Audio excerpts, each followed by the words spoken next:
Jonah. Now the word of the Lord came unto Jonah, the son of Amittai, saying, Arise, go to Nineveh, that great city, and cry against it, for their wickedness is come up before me.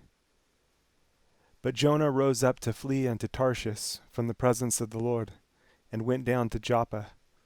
And he found a ship going to Tarshish. So he paid the fare thereof, and went down into it, to go with them unto Tarshish from the presence of the Lord. But the Lord sent out a great wind into the sea, and there was a mighty tempest in the sea, so that the ship was like to be broken. Then the mariners were afraid, and cried every man unto his God, and cast forth the wares that were in the ship into the sea, to lighten it of them. But Jonah was gone down into the sides of the ship, and he lay and was fast asleep.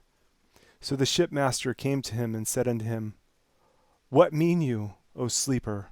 Arise, call upon your God, if so be that God will think upon us, that we perish not.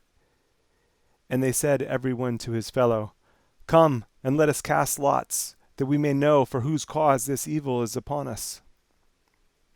So they cast lots, and the lot fell upon Jonah. Then said they unto him, Tell us, we pray you, for whose cause this evil is upon us. What is your occupation? And whence come you? What is your country? And of what people are you? And he said unto them, I am an Hebrew, and I fear the Lord, the God of heaven, which has made the sea and the dry land.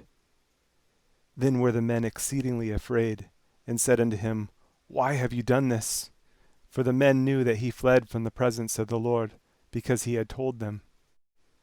Then said they unto him, What shall we do unto you, that the sea may be calm unto us? For the sea wrought and was tempestuous. And he said unto them, Take me up, and cast me forth into the sea. So shall the sea be calm unto you, for I know that for my sake this great tempest is upon you.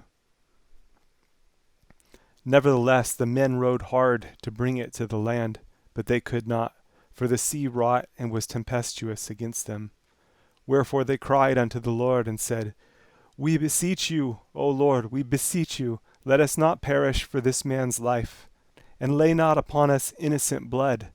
For you, O Lord, have done as it pleased you. So they took up Jonah, and cast him forth into the sea, and the sea ceased from her raging.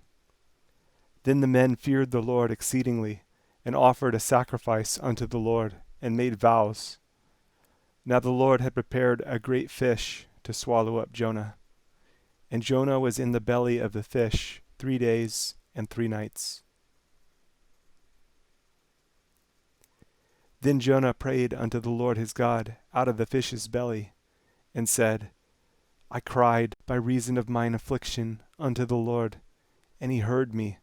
Out of the belly of hell cried I, and you heard my voice. For you had cast me into the deep, in the midst of the seas, and the floods compassed me about. All your billows and your waves passed over me. Then I said, I am cast out of your sight. Yet I will look again toward your holy temple. The waters compassed me about, even to the soul. The depth closed me round about. The weeds were wrapped about my head. I went down to the bottoms of the mountains. The earth with her bars was about me forever. Yet have you brought up my life from corruption, O Lord my God. When my soul fainted within me, I remembered the Lord, and my prayer came in unto you, into your holy temple. They that observe lying vanities forsake their own mercy, but I will sacrifice unto you with the voice of thanksgiving. I will pay that I have vowed. Salvation is of the Lord. And the Lord spake unto the fish, and it vomited out Jonah upon the dry land. And the word of the Lord came unto Jonah the second time, saying, Arise, go unto Nineveh, that great city, and preach unto it the preaching that I bid you. So Jonah arose and went unto Nineveh, according to the word of the Lord. Now Nineveh was an exceeding great city of 3 days' journey. And Jonah began to enter into the city a day's journey. And he cried and said, Yet 40 days, and Nineveh shall be overthrown. So the people of Nineveh believed God, and proclaimed a fast, and put on sackcloth, from the greatest of them even to the least of them. For word came unto the king of Nineveh, and he arose from his throne, and he laid his robe from him, and covered him with sackcloth, and sat in ashes. And he caused it to be proclaimed and published through Nineveh, by the decree of the king and his nobles, saying, Let neither man nor beast, herd nor flock, taste anything. Let them not feed nor drink water, but let man and beast be covered with sackcloth, and cry mightily unto God. Yes, let them turn every one from his evil way, and from the violence that is in their hands. Who can tell if God will turn and repent, and turn away from his fierce anger, that we perish not? And God saw their works, that they turned from their evil way, and God repented of the evil that he had said that he would do unto them, and he did it not. But it displeased Jonah exceedingly, and he was very angry, and he prayed unto the Lord, and said, I pray you, O Lord, was not this my saying, when I was yet in my country? Therefore I fled before unto Tarshish, for I knew that you are a gracious God, and merciful, slow to anger, and of great kindness, and repent you of the evil. Therefore now, O Lord, take, I beseech you, my life from me, for it is better for me to die than to live. Then said the Lord, Do you well to be angry? So Jonah went out of the city, and sat on the east side of the city, and there made him a booth, and sat under it in the shadow, till he might see what would become of the city. And the Lord God prepared a gourd, and made it to come up over Jonah, that it might be a shadow over his head, to deliver him from his grief.